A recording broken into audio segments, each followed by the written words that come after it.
Que o Senhor nos abençoe, que o Espírito Santo venha nos ajudar com as nossas necessidades, venha tirar do nosso coração as angústias, as incertezas, os medos, e nos faça firmes, de maneira que seja possível enfrentarmos a vida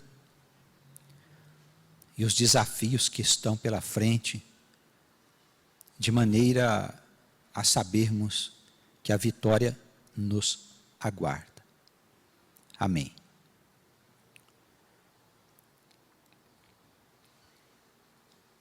Nós conversávamos hoje pela manhã a respeito dos evangelhos e falávamos que Cristo, quando nós olhamos no ponto de vista teológico, ele teria vindo como um reformador do judaísmo, que era a religião dominante no seu tempo.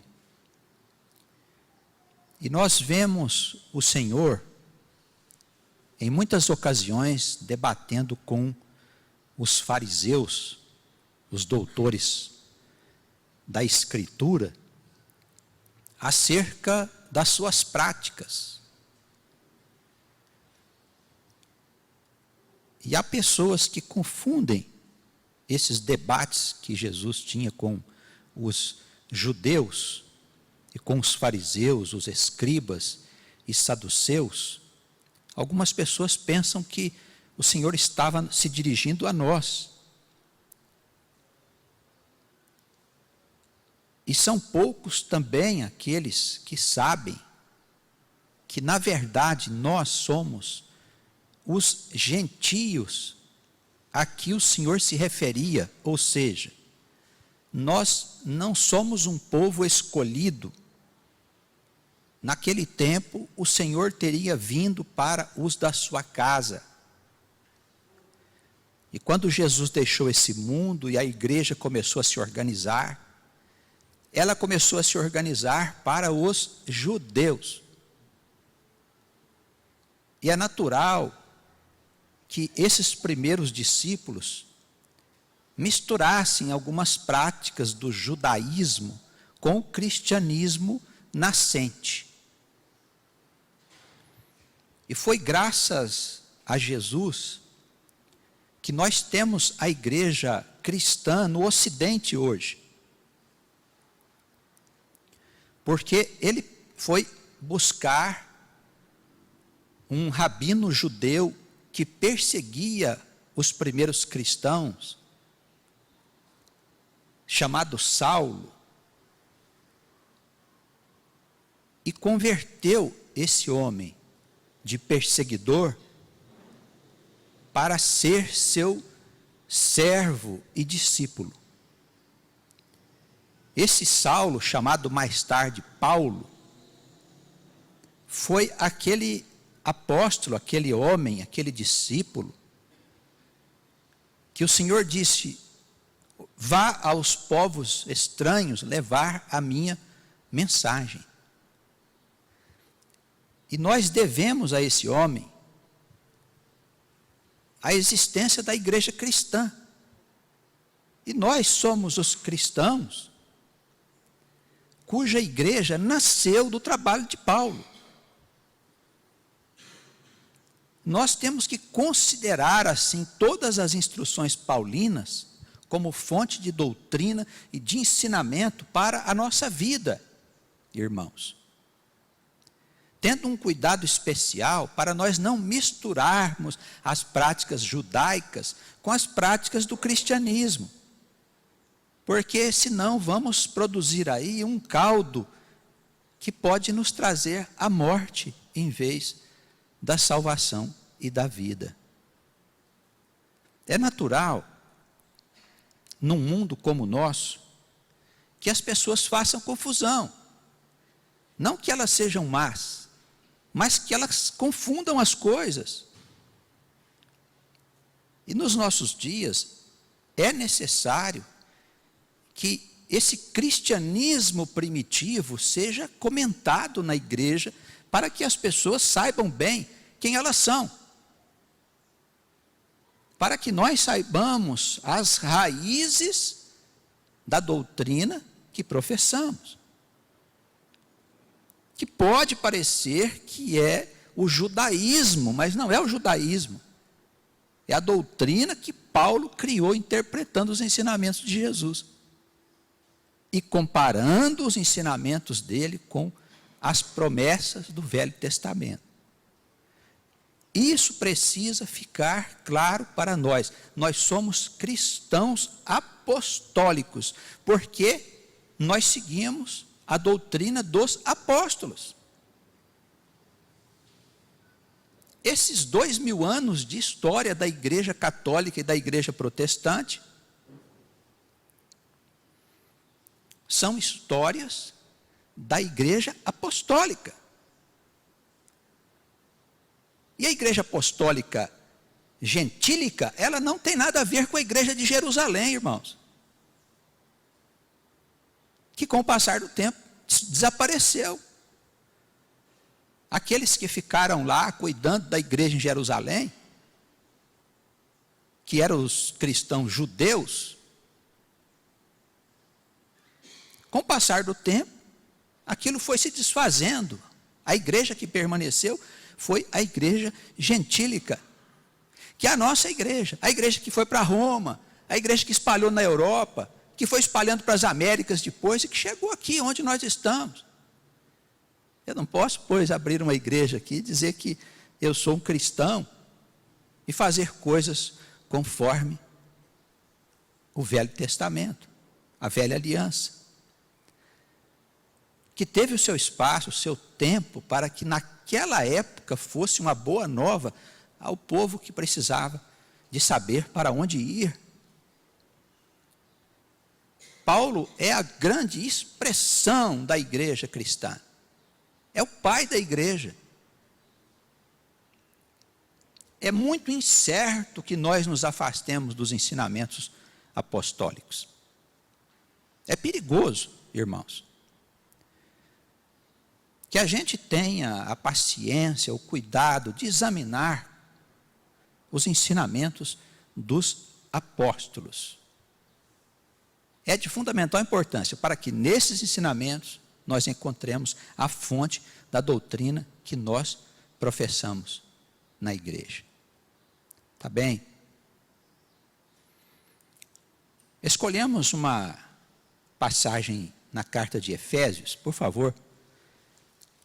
Paulo aos Efésios. Nós vamos examinar um trechinho do capítulo 2, mas eu gostaria de fazer uma leitura do capítulo 1, de maneira que haja continuidade. Efésios, capítulo 1, a partir do versículo 3.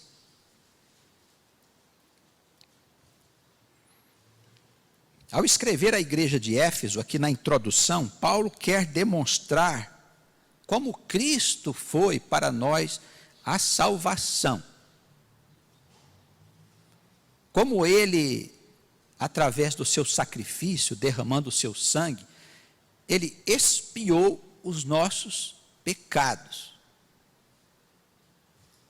A promissória das nossas dívidas, que estavam anotadas na contabilidade do diabo, ela foi colocada na cruz, de maneira que o maligno olhasse para a cruz e soubesse que as nossas dívidas, elas agora estavam e estão sob a tutela do Filho de Deus. Amém? Esse é o ponto alto da igreja. E esta salvação, ela é dada a nós gratuitamente. Os irmãos vão verificar ao longo do texto. Vamos à leitura. Bendito o Deus e Pai de nosso Senhor Jesus Cristo, qual nos abençoou com todas as bênçãos espirituais nos lugares celestiais em Cristo, como também nos elegeu nele antes da fundação do mundo, para que fôssemos santos e irrepreensíveis diante dele em amor, e nos predestinou para filhos de adoção por Jesus Cristo, para si mesmo, segundo o beneplácito da sua vontade, para louvor e glória da sua graça, pela qual nos fez agradáveis a si no amado, em quem temos a redenção pelo seu sangue, a remissão das ofensas, segundo as riquezas da sua graça, que ele fez abundar para conosco em toda sabedoria e prudência, descobrindo-nos o mistério da sua vontade, segundo o seu beneplácito, que propusera em si mesmo, de tornar a congregar em Cristo todas as coisas, na dispensação da plenitude dos tempos, tanto as coisas que estão nos céus, como aquelas que estão na terra. Nele, digo, em quem também fomos feitos herança, havendo sido predestinados conforme o propósito daquele que faz todas as coisas, segundo o conselho da sua vontade, com o fim de sermos para louvor da sua glória, nós os que primeiro esperamos em Cristo, em quem também vós estáis, depois que ouviste a palavra da verdade, o evangelho da vossa salvação, e tendo nele também crido, fostes selados com o Espírito Santo da promessa, o qual é o penhor da nossa herança, para a redenção da possessão adquirida, para louvor da sua glória. Por isso, ouvindo eu também a fé que entre vós há no Senhor Jesus, e o vosso amor para com todos os santos, não cesso de dar graças a Deus por vós, lembrando-me de vós nas minhas orações, para que o Deus de nosso Senhor Jesus Cristo, o Pai da glória, vos dê em seu conhecimento o espírito de sabedoria e de revelação, tendo iluminado os olhos do vosso entendimento, para que saibais qual seja a esperança da sua vocação e quais as riquezas da glória da sua herança nos santos, e qual a sobreexcelente grandeza do seu poder sobre nós, os que cremos, segundo a operação da força do seu poder, que manifestou em Cristo, ressuscitando o Senhor dentre os mortos e pondo à sua direita nos céus, acima de todo o principado e poder e potestade e domínio, e de todo o nome que se nomeia, não só neste século, mas também no século vindouro. E sujeitou todas as coisas a seus pés, e sobre todas as coisas o constituiu como cabeça da igreja, que é o seu corpo, a plenitude daquele que cumpre tudo em todos nós. Amém. Irmãos, a introdução dessa carta é extremamente profunda. E é evidente que nós encontramos aqui o apóstolo expondo a sua teologia. Ele expõe aqui as bases da doutrina que ele professa. Ele diz que nós fomos, antes da criação do mundo, escolhidos por Deus para que fôssemos salvos, adotados por Jesus Cristo como filhos amados. E ele diz que sobre nós crentes haveria um selo, o selo da promessa. E este selo seria selado com a manifestação do Espírito Santo. E é um Espírito Santo que fala e que está no coração de todo aquele que crê. Isso não havia antes de Jesus. O povo não ficava em contato com Deus pelo Espírito Santo, irmãos. Somente aos que Jesus concedeu o Espírito Santo, somente a esses houve o selo da promessa. Foi colocado sobre eles o cumprimento das coisas que antes que o mundo fosse criado, já estavam escritas no livro da vida. Por que nós estamos afirmando isso? Porque as pessoas nem sempre têm ideia de quem são. Parece que estavam jogadas aí no mundo de qualquer jeito, e um dia o Senhor resolveu pastoreá-las. Isso não é verdade, irmãos. Nós somos predestinados. Nós somos escolhidos pelo Senhor. Aqueles que são escolhidos ouvem o chamado do pastor maior, que é o Senhor. Nós somos ovelhas do seu pasto. E como geração eleita, como geração escolhida, nós temos uma tarefa diferente da tarefa dos homens comuns. Não há coisa pior do que alguém estar na igreja de Cristo vivendo como as pessoas comuns.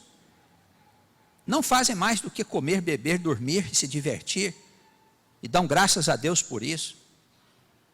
Isso não é a vida com Cristo, irmãos. Porque quem sabe o que é o Senhor e qual o seu propósito, vai fazer da sua vida uma vida de realizações por causa da promessa, por causa dos propósitos que estão sobre este mundo. Amém? Nós não podemos continuar dormindo.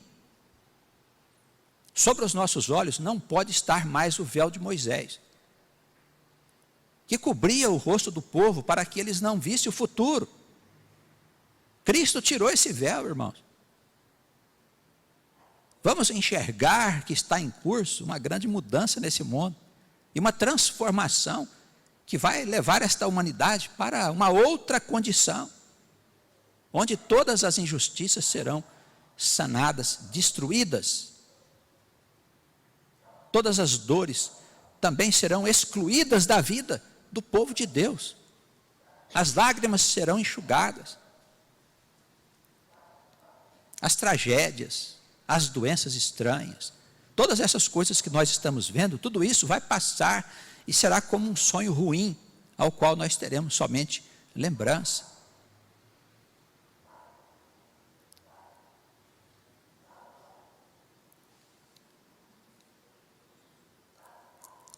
Paulo diz aqui no versículo 18 que gostaria que nós soubéssemos, que nós tivéssemos entendimento sobre a esperança da nossa vocação.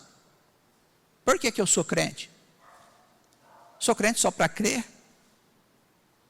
Sou crente só para glorificar a Deus? Em cantos, ofertas, louvores? É só isso que Deus espera de nós? Ou Deus espera que nós cuidemos uns dos outros em amor, como fez o samaritano, que encontrou o sujeito caído na rua? Os irmãos se lembram da passagem. O levita desviou, o sacerdote desviou do homem caído, o samaritano, que era um sujeito impuro, segundo os judeus, foi lá e atendeu aquele que estava caído, deitando azeite nas suas feridas, levando ele para uma estalagem, aonde o homem que havia sido agredido pelos ladrões, ele foi cuidado. Não é isso que Deus espera de nós? Que a nossa vida seja uma vida efetiva de amor ao nosso próximo? Irmãos, será que Deus não espera que nós anunciemos o seu evangelho de salvação gratuita? Com tantas pessoas cobrando pela salvação, Deus não espera que nós anunciemos essa salvação gratuita, esse presente que foi dado de Deus aos filhos? Irmãos, Deus espera que nós façamos uma boa obra. E nós temos que ter essa consciência. Isso é vocação. Por que fomos eleitos? Fomos eleitos para trabalhar para Jesus. Não fomos eleitos porque fomos eleitos. Você acha que foi eleito para ficar em casa vendo televisão? Você acha que foi eleito para você ficar se deliciando aí com as bobagens do mundo? Bebendo nos bares? Sentando nas mesas com os escarnecedores? Você foi eleito para ficar planejando aí o seu futuro nesse mundo? Que você nem sabe se vai ter futuro? Você não foi eleito para essas coisas, meu irmão. Você foi eleito para servir a casa do Senhor. Você sente isso no seu coração? Eu te pergunto, se você não sente, eu sinto muito se você não sente. Você não é da casa do Senhor. Ah, então eu sou da casa de quem? Não sei. Não sei. Mas nós temos que despertar para a realidade que está diante de nós. Lendo a introdução aqui da carta aos Efésios, como dizia Pedro na sua epístola, Paulo tinha uma doutrina profunda. A doutrina dele é incomum. Quem foi que ensinou estas coisas? Senão ele. Este que foi escolhido por Jesus, porque ele era um vaso especial. Primeiro, motivo de escândalo, perseguidor da igreja. Depois, porque era rabino judeu. Profundamente conhecedor do Antigo Testamento, todos os livros dos profetas, ele conhecia de A a Z. E foi esse rabino a quem o Espírito Santo mostrou a verdade do Evangelho da salvação. E disse: vá aos povos, porque eu quero encher o mundo do meu conhecimento, como as águas cobrem os mares. Amém? Irmãos, fazer parte desta igreja é estar engajado no propósito de Deus, naquele mesmo propósito que Deus teve quando chamou Paulo para o ministério. É o mesmo propósito, nós não temos outro propósito.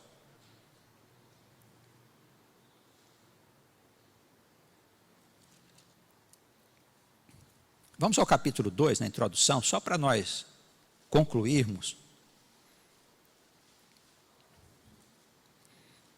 Paulo fala logo no versículo 1, que nós andávamos mortos em ofensas e pecados. Esse é um dos princípios da igreja de Cristo, que nós podemos, mesmo estando vivo, estarmos mortos. Não se fala aqui do corpo carnal, físico, mas fala-se aqui do corpo espiritual, da nossa alma. A nossa alma pode estar morta.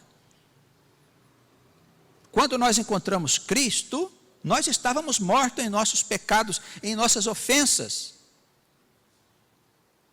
O que é aceitar Jesus como Salvador? O que é ser batizado pelo Senhor? Se não é o toque do Espírito Santo que começa a mudar esse estado de morte, tirando-nos da morte para a vida. A morte a que se refere ele aqui não tem nada a ver com a morte do corpo, irmãos. Isso é um princípio da igreja apostólica. O que provocava a morte em nós? As ofensas. Veja o que diz a palavra. Estávamos mortos em nossas ofensas, em nossos pecados, andávamos nesse tempo seguindo um outro espírito, o espírito desse mundo, que opera pelo príncipe desse mundo, que é Satanás,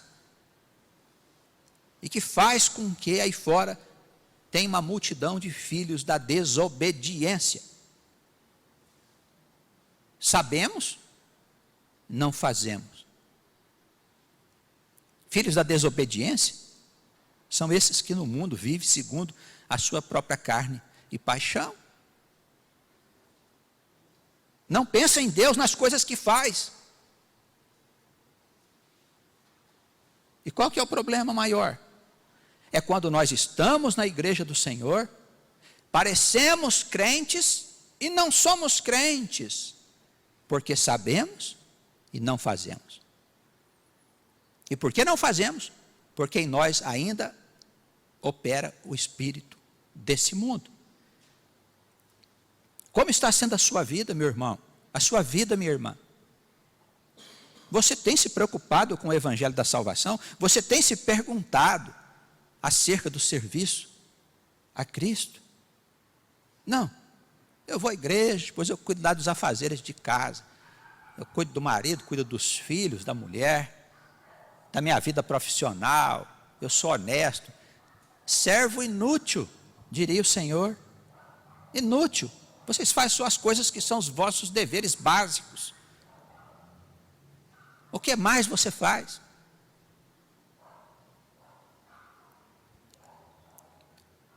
nós estamos vivos ou nós estamos mortos? A grande pergunta que nós precisamos nos fazer todos os dias nas nossas orações e pedir ao Senhor: Senhor, tira de mim a morte, porque ela está presente à nossa volta, querendo nos tragar, pois atrás da morte está Satanás. Não pense que você está protegido todos os dias, todas as horas. Nós somos vulneráveis. Essa é a razão de Jesus ter dito: vigiar e orar. Vigiai e orai para que não entreis em tentação. Amém? Qual é o perigo que nos ronda?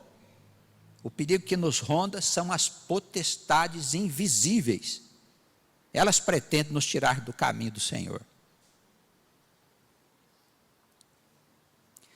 Versículo 3: nós andávamos também nesse mesmo espírito, atendendo os desejos da nossa carne, fazendo a vontade da nossa carne e os nossos próprios pensamentos. Éramos por natureza filhos da ira, como os outros também. Veja o que Paulo está ensinando aí para nós. Olha, a nossa carne, ela conspira contra os interesses da nossa alma.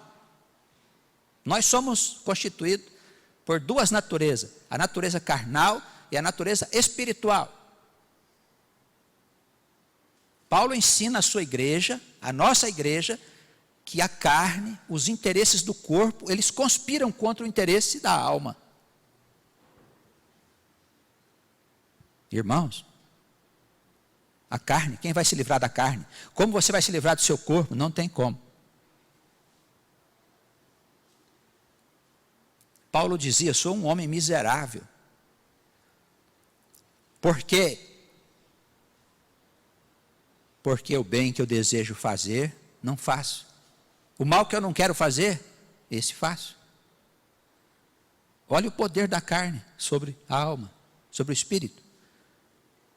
Como é que Paulo saiu dessa? Ele disse: graças a Deus eu tenho Jesus Cristo, nosso Senhor, que me concede a vitória.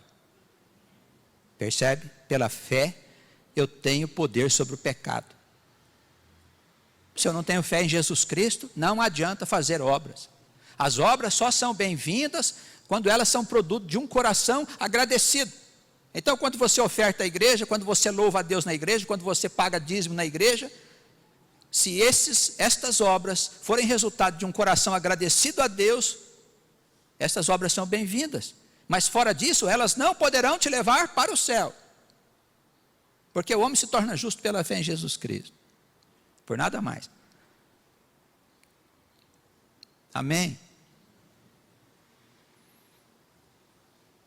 A nossa carne é um grande problema para nós. Outra coisa que atrapalha a nossa vida sã, os nossos pensamentos. Irmãos, dá uma olhada no que passa pela tua cabeça, meu irmão, minha irmã. Se nós não tivéssemos Jesus para nos perdoar, já estaríamos condenados aos infernos, porque nós pecamos em pensamento. É Jesus que nos ensina isso, o Evangelho segundo Mateus. Ao tratar do adultério. Se não houvesse Jesus, meu amigo, minha amiga, nós já estaríamos enfiados lá dentro do inferno. Os nossos pensamentos, naturalmente, eles são voltados às coisas da carne. E como podemos mudar isso? Do mesmo modo como Paulo teve vitória sobre o seu corpo, pela fé em Jesus. O que acontece quando nós cremos em Jesus? Nós recebemos o amor de Deus, que vem pelo Espírito Santo. Eu começo a ter comunhão com o Espírito Santo, não é mais com o Espírito do mundo. Os meus pensamentos passam a ser mais voltados para as coisas celestiais do que para as coisas mundanas. Você fez alguma coisa para tirar os pensamentos lá de dentro? Um exercício, você sabe um exercício para limpar o pensamento? Ah, não, vou pensar. Quando chegar o pensamento aí na tua mente, você já pensou? Quando você experimenta o pensamento mal, ele já aconteceu. Não tem como a gente impedir os pensamentos, não brigue com os seus pensamentos. Tudo é uma questão de comunhão. Se eu tenho comunhão com o espírito do mundo, naturalmente eu penso nas coisas do mundo. Eu tenho comunhão com o espírito da vaidade, naturalmente eu penso nas coisas da vaidade. Eu tenho comunhão com o espírito das riquezas, naturalmente eu fico preocupado em encher meus bolsos cada vez mais. E se eu busco comunhão com o espírito de Deus, os frutos são amor, benevolência, paciência, fraternidade, repartir com o que nada tem, acolher o irmão, anunciar o evangelho, anunciar a boa nova, acabar com essa ideia estúpida da morte que as pessoas têm, que morreu acabou, que morreu fica dormindo até não sei quando. Jesus disse: se creres em mim, não morrerás. Quem está morto, viverá. Esses são os frutos do Espírito. Se nós estamos em sintonia com o Espírito Santo, com toda certeza, os nossos pensamentos serão melhores. Não serão mais os nossos, mas os pensamentos de Deus. Tá bem? É uma questão de comunhão. E para eu estar em comunhão com Deus, a leitura da Escritura, a oração, vivência na igreja, relacionamento com os irmãos.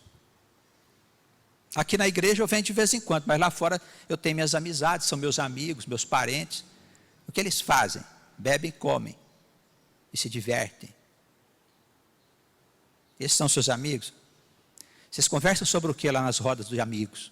Na roda lá dos amigos, sobre o que vocês conversam? Sobre comer, beber e se divertir. Ah, é sobre isso? É. Como é que vai mudar então a sintonia? Não tem como mudar a comunhão. Se nós buscamos os irmãos da igreja, nós precisamos falar sobre o quê? Sobre as coisas de Deus, irmãos. Embora alguns irmãos na igreja também, de vez em quando, aí tem umas conversas. Só o Espírito Santo para ter paciência. Cuidado, hein? Satanás está rondando. Está rondando. A nós. Não pense vocês que ele é perigoso para os que estão na rua. Lá já está com ele há muito tempo. Satanás é perigoso para nós que estamos na igreja. Vigiemos, vigiemos. Naqueles tempos velhos em que não conhecíamos a Jesus, nós éramos filhos da ira de Deus. O que significa ser filho da ira? É merecer o castigo pelas coisas que nós vínhamos fazendo. Por quê? Porque nós faltamos com amor ao nosso irmão. O que é faltar com amor ao irmão? É descumprir os mandamentos. O que é amar seu irmão? É cumprir os mandamentos. Não terás inveja, eu tenho inveja das coisas que as pessoas têm. Não desejarás a mulher do próximo, deseja a mulher, deseja o homem, o cachorrinho, o burrico e tudo mais. Não desonra o seu pai, esquece do pai, não quer nem saber, não gosto do meu pai, ele é um homem mau. Não mentirás, o sujeito vive contando mentiras. Não roubarás, vive na desonestidade. Num país como o nosso, é muito comum a vida desonesta, disfarçada, né? O jeitinho brasileiro, para cá, para lá. Alguém consegue ali uma forma de eu ganhar dinheiro ilícito. Estou roubando. É disfarçado, não estou assaltando uma pessoa, mas estou vivendo desonestamente, irmãos.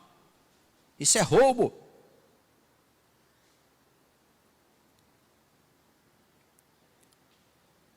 Amarás a Deus sobre todas as coisas.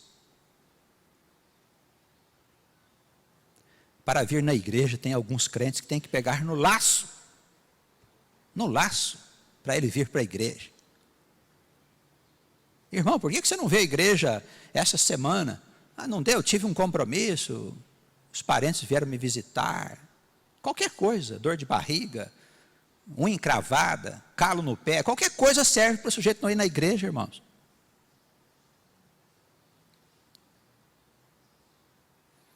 Que comunhão é essa? Olha para você. Não olha para o teu vizinho aí, não quer que você olhe para o teu vizinho do lado. Olha para você saber se você está mesmo em comunhão com o Espírito Santo. Se nós transgredimos os mandamentos de Deus, nós somos dignos, não da sua misericórdia, mas da sua ira. Jesus entrou no caminho para mudar estas coisas. E sabe o que é bom em Jesus? Ele não exige qualificativos seus. Olha, irmão Jorge, para você entrar aqui na casa, você precisa fazer um curso. Porque você é um homem puro, até poucos dias, vivia no pecado. Para entrar aqui no meio de nós vamos fazer você passar por uma limpeza espiritual. Vamos fazer um curso sobre vida cristã. Aí você pode estar entre nós. Jesus não pede nada disso, irmãos. Ele nem quer saber do seu passado. Ele chega e se apodera da tua vida. Toma para ele os pecados que nós cometemos. Te concede uma vida nova, sem te cobrar nada. Não pergunta quanto você tem no bolso. Que casa que você mora. Se você matou, se você roubou, se você mentiu. Ele não pergunta sobre essas coisas. Entra na tua vida, gratuitamente ele entra na tua vida. Para afastar de nós a ira de Deus. Não queira que a ira de Deus venha sobre a sua vida, não queira, não queira.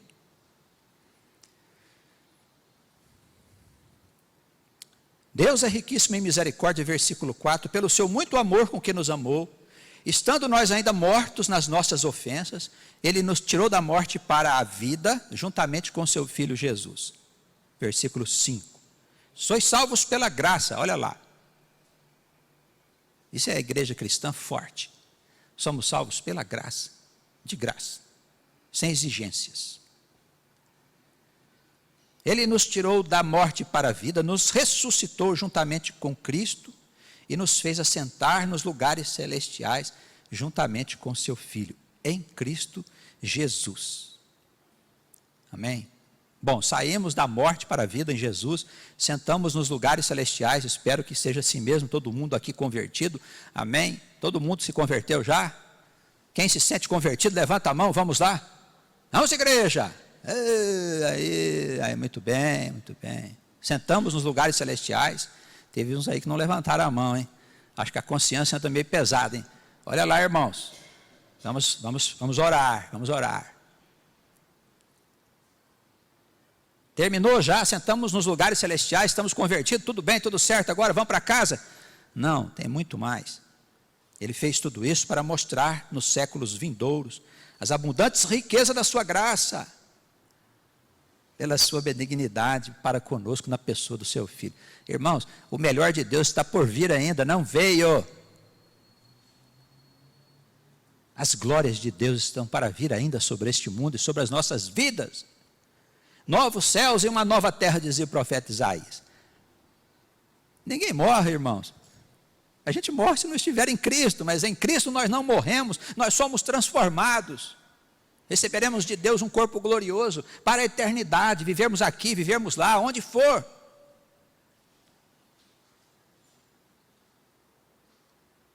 Esperemos esta glória. A conversão, a dificuldade, é só um primeiro passo. As marcas da cruz, as ofensas, as humilhações, as mentiras, todas essas coisas fazem parte das marcas que nós precisamos ter em nós, para dizer como Paulo, eu trago no meu corpo as marcas do Cristo. Quem poderá me separar dele? Algum arcanjo, algum anjo, algum serafim? Alguma potestade? Altura, profundidade, largura, nada poderá me separar do amor que há em Jesus Cristo. Irmãos, nada. É definitivo. Não chegou e vai passar, não, é definitivo. O melhor de Deus ainda está por vir. Por vir. O versículo 8, vamos concluir já, meus irmãos. Acompanhe, por favor, versículo 8, olha, sois salvos pela graça, nós já falamos aqui, por meio do quê? Por meio da fé, e que mais? A salvação depende de mim? Não, o que está escrito aí, não vem de vós, é dom de Deus, a salvação é dom de Deus, nós temos que agradecer a Deus todos os dias pela salvação, Ele que deu para nós de graça, irmãos, não vem de obras, não vem de coisas que você possa fazer para agradar o Altíssimo, para que ninguém se glorie. Olha, eu fiz uma obra maior do que a obra do nosso irmão Jorge, do pastor Joel, a minha obra é maior, porque eu subi a montanha, subi a escadaria de joelhos, fiz uma caminhada de muitos quilômetros para demonstrar a minha fé. Estas obras, elas justificam-me diante de Deus como um irmão dedicado, amoroso e tudo mais. A palavra diz o seguinte, olha, é dom de Deus, de maneira que ninguém se glorie perante Ele. Paulo diz em outra carta, o Senhor cobriu todo mundo com o manto do pecado, para que ninguém se sentisse melhor que o outro. Tá certo? Nós somos todos iguais no pecado. Esperamos que depois de Jesus também sejamos iguais nas virtudes. Porque somos feitura de Deus, criados em Jesus Cristo. Olha o versículo 10 concluindo. Somos feituras de Deus, criados em Jesus Cristo para as boas obras, as boas obras que Deus preparou para que nós andássemos nelas. Amém? Geração bendita, abençoada. Sacerdócio real, diria o apóstolo Pedro. Gente diferente da gente desse mundo. Você é? Você é, meu irmão, minha irmã. Você é diferente do povo lá fora? Nós fomos escolhidos antes do mundo ter sido criado, destinados para esta vida gloriosa. Que o Senhor nos sustente nessa salvação até o fim. Amém.